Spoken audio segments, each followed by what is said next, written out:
Le damos la bienvenida a toda la gente que nos está viendo a través de nuestra cuenta oficial de YouTube del Ministerio Impacto Cristiano. Gracias por estar del otro lado. Y si este mensaje bendice tu vida, deseamos que también los puedas compartir con todos tus amigos. Le puse de título este mensaje, Con arena en los bolsillos, ¿sí? Con arena en los bolsillos.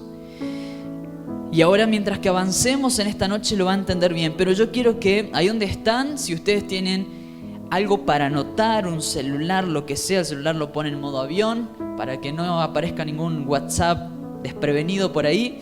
Es bueno anotar y a la gente nos está viendo también. Está bueno escribir y todo lo que Dios nos va hablando al corazón, frases, cosas puntuales, poder anotar esto. Estamos viviendo tiempos difíciles, temporadas difíciles, en todos los aspectos, y esto no es una chocolate por la noticia, ¿no? Esto no es una novedad. A nivel económico, a nivel social, a nivel pandemia, estamos en una temporada difícil. ¿Cuántos de nosotros en estos últimos meses pensamos o dijimos, cómo me gustaría volver al año antepasado? O quizá el año pasado a la altura de enero, febrero, cuando todavía eso del coronavirus era algo que pasaba en China nomás y acá no. ¿Cuántos desearon o desean eso en algún momento? ¿O solo yo?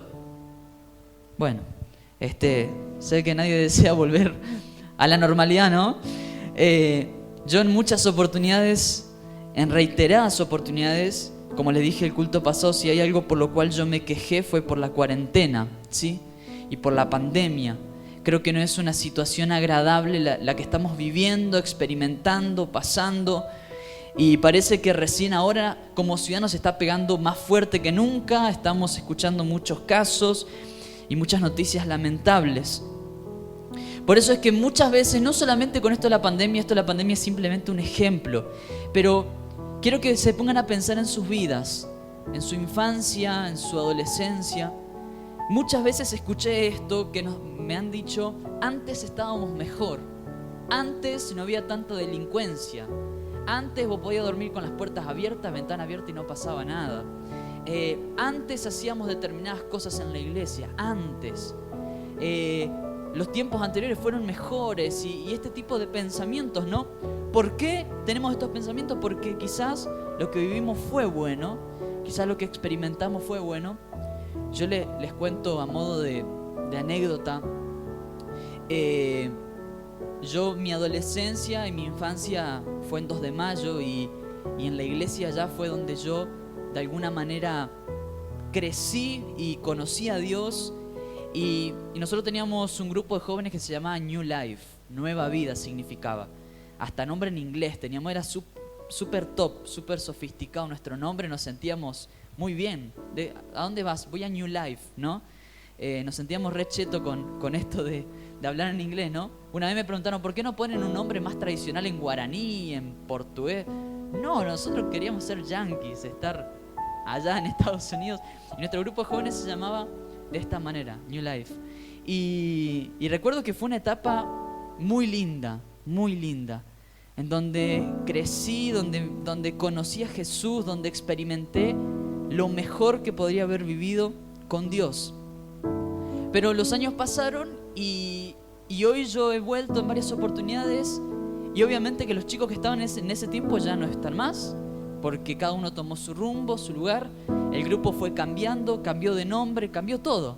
Y aunque es en el mismo lugar, en el mismo espacio físico, no es lo mismo porque eso perteneció a otro momento. Y a veces yo pensaba y decía, qué lindo sería volver a esa etapa, qué lindo sería volver a experimentar eso que viví. Y con frecuencia a veces lo que nosotros vivimos en el pasado fue bueno, fue lindo.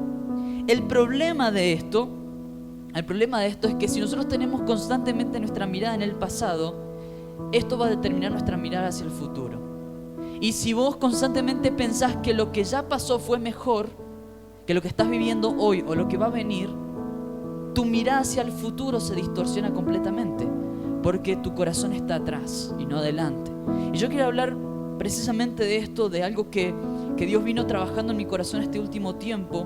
Quizás por el hecho de que puse en la mesa mi corazón ante Dios y empecé a darme cuenta de que yo estaba deseando cosas que las había vivido antes y que sé que no las voy a volver a vivir. Y esa es la realidad que nos choca a veces, de que lo que vivimos anteriormente no va a volver. Lo que hemos experimentado no va a volver. Ahora, nada se ha terminado hasta acá, sino que hay cosas nuevas. Y yo quiero que revisemos un poco la historia de Moisés y el faraón, ¿sí? Quizás quienes vieron en Telefe Moisés y los 10 mandamientos, yo la vi, por las dudas aclaro, ¿no? Además de leerlo en la Biblia, ¿no? De alguna manera en esa serie que se mostró, en esa novela, como le podríamos decir, mostraba de alguna manera, de manera gráfica, lo que experimentó Moisés, ¿sí? Conociendo la historia de Moisés, el israelí, ¿no? Perteneciente al pueblo de Dios, termina dentro del palacio del faraón, criado por ellos, viviendo una vida de excelencia, de superioridad, hasta que pasa una circunstancia. Él huye de Egipto y se va al desierto y está 40 años. 40 años en Egipto, 40 años en el desierto, hasta que al finalizar estos 40 años en el desierto, Dios tiene un encuentro con él, se encuentra con él y le da una misión que probablemente podría ser la misión más titánica y más grande que a alguien se le podría encomendar. Dios le dijo: Moisés, tenés que liberar al pueblo, a mi pueblo. ¿Saben cuántos eran los israelitas en ese entonces? La Biblia habla que eran 600.000 hombres, sin contar niños y mujeres. Si le sumamos, por ejemplo, una mujer por cada hombre y algunos niños, casi 2 millones de personas eran esclavos del pueblo egipto, de esta civilización egipta. Eran esclavos constantes. Se veían obligados a hacer trabajos forzados, a experimentar cosas difíciles. Ninguno de nosotros, creo, hemos sido esclavos, ni siquiera sabemos lo que es estar en esclavitud. Pero estar en esclavitud es que todo lo que vos hagas, lo hagas para otro más, y si no lo haces, morís. Eso, prácticamente. Entonces Dios le dice: Moisés, es tu responsabilidad liberar a mi pueblo. Esto era algo titánico, grande. Y es así que Moisés se enfrenta a esta realidad. Van frente al faraón junto con Aarón, quien de alguna manera iba a ser su traductor, porque dice que Moisés tenía algunos problemas para hablar, ¿sí? Algunos dicen que era tartamudo, tardo en palabras. Independientemente de eso, Moisés encontró una buena excusa para zafar de esto, pero no pudo. Dios le puso a Aarón para que hable por él. Y vamos a introducirnos en estas situaciones que Moisés va experimentando frente al faraón. En primer lugar, dice que Moisés va frente al faraón para pedirle esta petición, decirle: mira, yo quiero que liberes al pueblo de Dios, porque si no lo liberás, hay un Dios que es mi Dios que te va a hacer pagar las consecuencias. Y vos te vas a ver con mi Dios. Obviamente el faraón se lo tomó todo para la Bartola, dijo, no, lo subestimó a Moisés y subestimó a Dios. Entonces, una de las pruebas fue que Moisés tiró su vara, y la vara, ¿en qué se convirtió? En una serpiente. Pero algo interesante en esta situación es que el faraón llamó a los magos y a los sabios y a la gente que estaba en su entorno y le dice: dale, muchachos, ustedes también conviertan. Entonces los muchachos hicieron magia, no sé qué habrán hecho, y sus varas también se convirtieron en víboras. Lo interesante es que la serpiente de Moisés se tragó las otras. Y acá hay una perlita muy interesante, y es que el enemigo siempre va a buscar imitar a Dios, siempre, desde el principio de los tiempos, incluso antes de la creación del mundo. ¿Por qué razón Satanás, este ángel preferido, este ángel especial, terminó donde terminó? Porque quería tomar lugares que no le correspondían. Entonces siempre el enemigo, Satanás va a tratar y va a buscar la manera de imitar a Dios. Para bendición nuestra, el Señor siempre tiene más poder que Satanás. Y no hay cosa que Satanás pueda imitar que pueda superar a Dios. Así que esta fue la primer muestra del poder de Dios. Pero Faraón, un corazón duro, no se quedó ahí. Y ahí es donde arranca las plagas, ¿sí? Varias plagas que empiezan a surgir y a pasar en ese momento, ¿sí? En primer lugar, una de las plagas fue la de convertir el río en sangre, ¿sí? Así que yo quiero que no se distraigan, que mantengan sus corazones en lo que Dios está hablando en este tiempo. Primer plaga, el Nilo, el río Nilo se convierte en sangre. ¿Qué hizo? ¿Qué generaba esto? Imagínense su mayor fuente de agua, sangre. La sangre empezaba a coagularse y a descomponerse. No podían tomar agua. Los egipcios no tenían agua. No había forma que puedan beber agua. Esa agua estaba horrible porque era literalmente sangre. Aún así el faraón no aflojó y empezaron el tira y afloje con las otras plagas. Invasión de ranas, para quienes le tienen fobia a las ranas y a los sapos, imagínense con la escoba las mujeres egipcias barriendo la rana para afuera. Y lo peor de todo no fue las ranas, sino que cuando se mueren las ranas, Dios las hace morir, se empiezan a descomponer. Así que esto también, imagínense la situación caótica. Después, la próxima plaga, invasión de piojos, depende de la versión, dice invasión de mosquitos. Eran invasiones, plagas de moscas, muerte de los animales, de todos los animales, cuanto había en Egipto se murieron. Llagas en la piel, granizo, plaga de langostas, plaga de tinieblas, hasta la última, la frutillita del postre, que fue la muerte de los primogénitos, de los primeros hijos de cada familia egipcia, que esto incluía el primer hijo del faraón. Y es acá donde el faraón se dio cuenta de que por más que tenía autoridad sobre Egipto, había un Dios que lo estaba respaldando a Moisés y a su pueblo. ¿Y qué hace? El faraón dice: muchachos, ¿saben qué? Váyanse de acá, rajen, como decimos nosotros, huyan de acá. Y los egipcios salieron rapidito, por si el faraón se llega a arrepentir, salieron rápido, 2 millones de personas huyeron, no prepararon ni bolso ni nada, salieron, huyeron de Egipto. Ahora díganme si el pueblo de Israel no vio la gloria de Dios. Díganme si el pueblo de Israel no vio milagros. Díganme, ¿no? Es tremendo, tremendo. Y lo maravilloso es que ninguna de estas plagas tocó al pueblo de Dios, solamente a los egipcios. Ellos huyeron.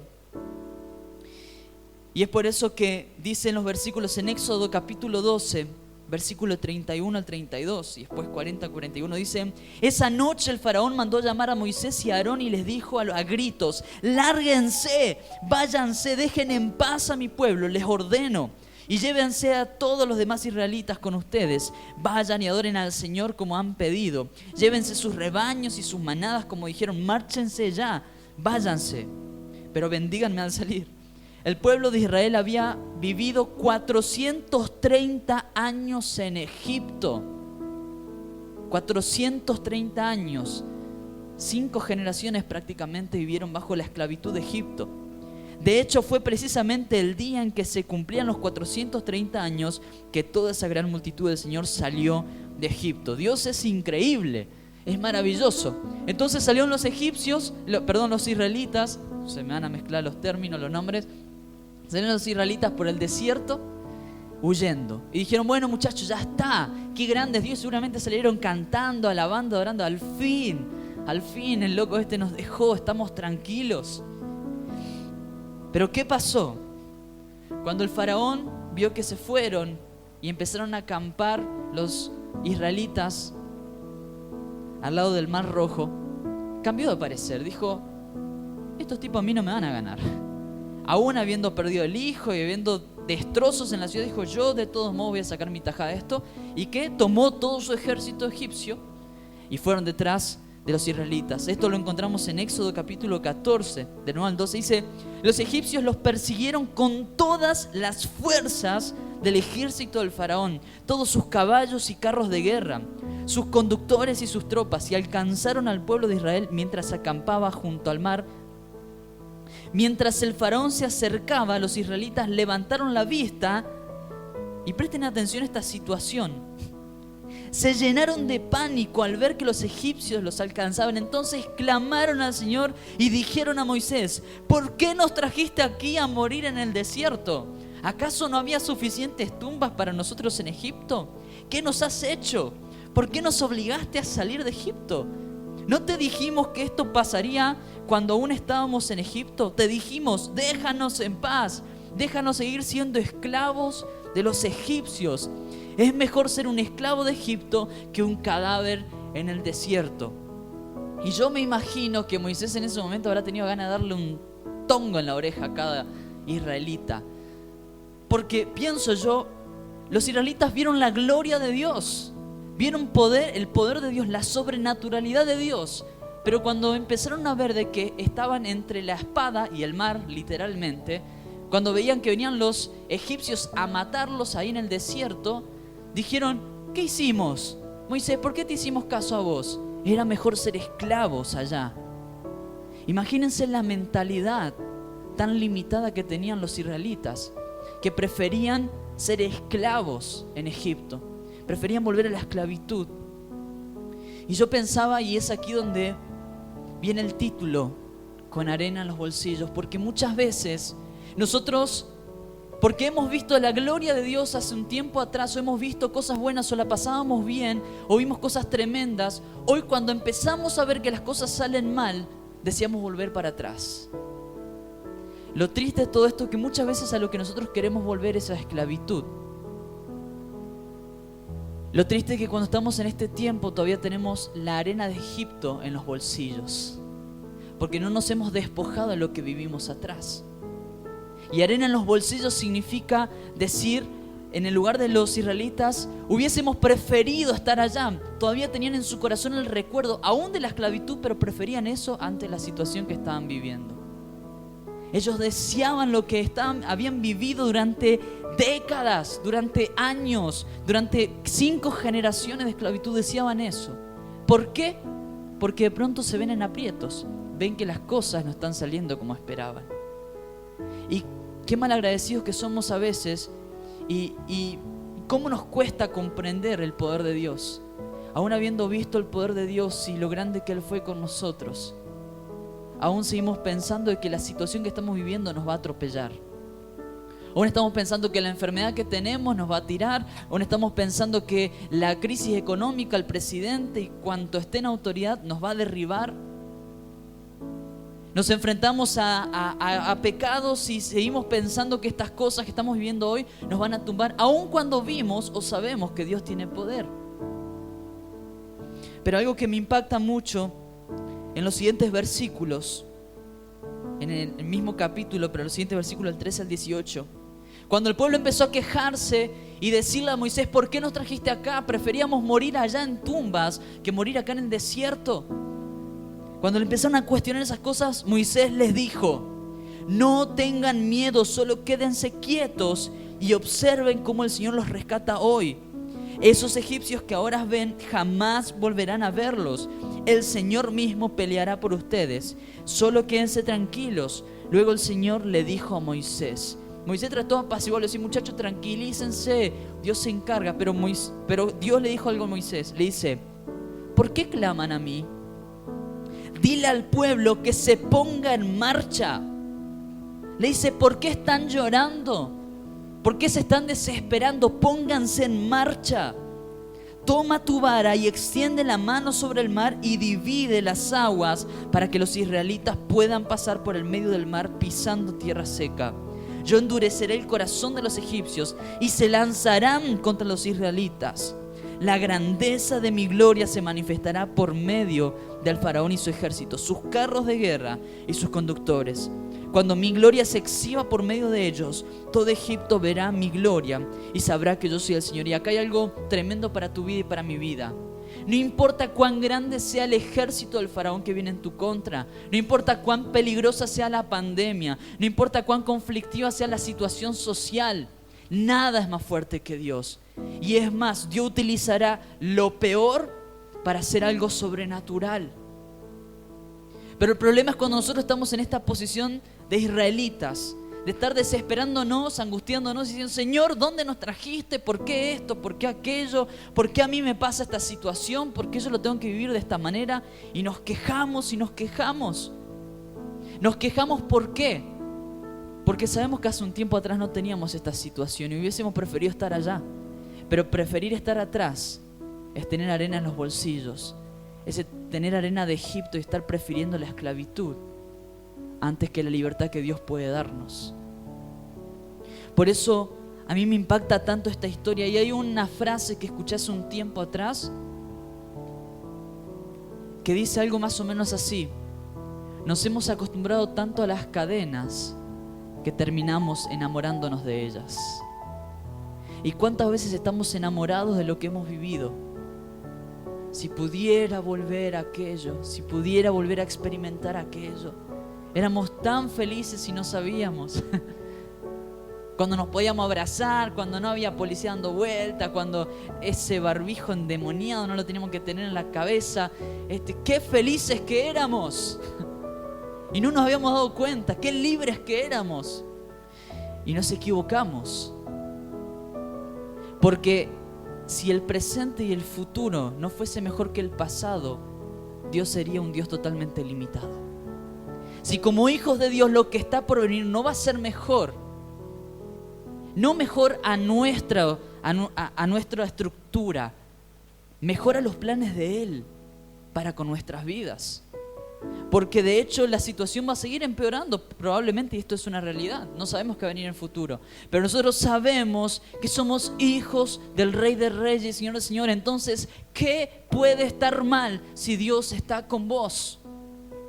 Aun cuando vos estés viendo que vienen los egipcios directo a matarte, puedes tener la tranquilidad de que a último momento Dios va a abrir el mar en dos, va a permitir que puedas pasar por ahí, y es más, te va a mostrar cómo los egipcios se ahogan en ese mismo mar.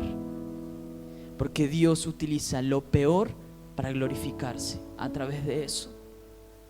Es por eso que este mensaje es para tu vida y para mi vida, en este sentido de que ya no podemos vivir atados al pasado. No podemos vivir atados a lo que hemos vivido, experimentado, atravesado. Porque si amamos a Dios, como siempre decimos, todas las cosas nos ayudan a bien. ¿Por qué nos cuesta creer en esto? Porque estamos enamorados del pasado. Pero hay un versículo clave en Lucas capítulo 9, versículo 62. Jesús le dijo: el que pone la mano en el arado y luego mira atrás no es apto para el reino de Dios. Ninguna persona que piensa construir algo, que piensa vivir algo diferente en Dios, ninguna persona que quiere vivir el éxito del cielo en esta tierra, ninguna persona que pretende eso en la vida puede construir eso mirando hacia atrás. Y si no pueden agarrar un arado y quieren por ahí estar en la chacra, quizás hoy ya tenemos sistemas más automáticos, pero en esa época eran los búfalos o diferentes animales de fuerza y empezar a dirigir el arado. Ahora, si yo miro hacia atrás, primero no voy a ir en línea recta, voy a ir para cualquier lado. Voy a ir hacia el lado de mis propios deseos, voy a ir al lado de mis propios miedos, incertidumbres. ¿Por qué te afanás? ¿Por qué te preocupás, dice Dios, por lo que va a pasar mañana? ¿Por qué te angustias tanto por cómo va a seguir la economía, cómo va a seguir esto, cómo va a seguir aquello? Si quien te respalda es Dios. Y si Dios se encarga de darle comer a las aves, como dicen los salmos, y se encarga de vestir a las flores, ¿cómo no se va a encargar de respaldarte a vos? ¿Por qué te seguís preocupando? ¿Por qué seguís mirando hacia atrás? No vas a poder construir absolutamente nada en esta vida si tu mirada está puesta en el lado incorrecto. Miren, todos o la mayoría quizás ustedes saben un poco de mi testimonio y lo que yo experimenté, y quizás con este tipo de cosas que voy a contar me exponga, pero el que esté libre de pecados que tire la primera piedra, ¿no? Dice la palabra de Dios. Muchos de ustedes conocen mis experiencias de vida y saben de que durante muchos años de mi adolescencia estuve atado compulsivamente a la pornografía. Y eso fue un problema en mi vida, trajo muchos inconvenientes en mi identidad, en cómo yo me veía, en una cantidad de cosas, porque la pornografía lo que hace es distorsionar el amor, distorsionar todo, absolutamente todo. Yo me observaba en el espejo y me odiaba, y en muchas oportunidades tuve pensamientos o ganas de quitarme la vida porque estaba cansado de la situación. Ahora, lo que yo noté en mi vida fue lo siguiente: me había enamorado tanto de esas cadenas, me había enamorado tanto de mi pasado, que aún estando libre de eso, yo seguía cargando esas cadenas del pasado. ¿Por qué? Porque todavía seguía lamentándome por lo que había vivido, por lo que había experimentado, seguía lamentándome porque había cometido errores. Seguía atado porque estaba enamorado a eso. Y el problema cuando nosotros estamos enamorados con el pasado, estamos enamorados con lo que vivimos en un tiempo atrás, no podemos caminar hacia adelante. Dios no puede hacer nada con nosotros. Por eso la pregunta para vos y para mí en esta noche es: ¿tenés arena de Egipto en los bolsillos? ¿Seguís guardando cositas del pasado por las dudas? Para recordarlo y sacar un poco el bolsillo y mirar, ay, éramos tan felices. Prefería morir allá en Egipto esclavo antes que estar acá en el desierto. Yo pienso que la percepción de los israelitas cambió cuando vieron de que aún en la peor circunstancia Dios se glorificó porque Dios abrió el mar en dos. Pero la situación no termina ahí, porque encima el pueblo de Israel, después de haber visto las plagas, ver cómo se abrió el mar, ¿cuándo hemos visto un mar abrirse? Es más, se me habrá cruzado por la cabeza pararme frente al Paraná y decir: Señor, abrí el Paraná en dos y me cruzo del otro lado. Por ahí tenía que ir a comprar algo al otro lado, quiero cruzar al otro lado. Eso es algo totalmente sobrenatural, pero aún así los israelitas fueron y estuvieron vagando por el desierto 40 años más, cuando en realidad llegar a la tierra prometida iba a ser meses. ¿Saben por qué? ¿Saben por qué los israelitas estuvieron 40 años más dando vuelta en el desierto? Porque seguían atados al pasado. Porque cuando pensaban que Dios ya los había dejado de lado, cuando no era así, empezaban a armar ídolos y a adorar ídolos. Empezaban a tomar malas decisiones, le cuestionaban a Moisés: ¿por qué Moisés esto? ¿Por qué Moisés aquello? Porque Dios le tiraba del cielo maná, codornice, chuleta, tira asado. Les daba lo que necesitaban y aún así se enojaban con Dios porque decían: antes estábamos mejor. 40 años. Es por eso que quiero dejarte esto en esta noche, ya voy finalizando. Los desiertos van a venir, pero depende de vos pasar 40 años ahí adentro o llegar en tiempo y forma a la tierra prometida. Depende de vos quedarte estancado en tu situación y decir: no, yo estoy bien así, la verdad que estoy bien, no necesito más, yo voy una vez a la semana a la iglesia, ya estoy bien, no necesito. Depende de vos, porque va a llegar un momento donde van a haber pasado los 40 años y te vas a dar cuenta que el tiempo no se ahorra, se gasta, y que estuviste dando vuelta en el desierto con arena de Egipto en los bolsillos. ¿Qué decisiones vas a tomar a partir de ahora para empezar a caminar de una manera diferente? Para no ser como los israelitas, para tomar decisiones diferentes, para decir: Señor, lo que viví quizás fue bueno, fue malo, pero pasado es pasado, no va a volver. Me enfoco y prosigo a la meta, como dijo Pablo. Detrás de esa meta, ese supremo llamamiento, ese punto final que es estar en la presencia de Dios. Y decir a partir de ahora: ya no me voy a angustiar más por la pandemia, por lo que pasa, por lo que estoy viviendo. En este tiempo, a partir de ahora, descanso en papá y entiendo que Él sigue estando al control. Saco la arena de los bolsillos. Le digo: Señor, ¿qué tenés en adelante? Necesitamos hijos que miren hacia adelante. Y a toda la gente que nos está viendo a través de nuestra cuenta de YouTube, les animamos a estos de aquí, desde Aristóbulo del Valle Misiones, a que empiecen a caminar hacia adelante. Si querés construir algo, tomar el arado, mira hacia adelante. Y es nuestro deseo como familia que este mensaje sea bendición, que el Señor haga resplandecer su rostro sobre tu vida y ponga en tu vida paz.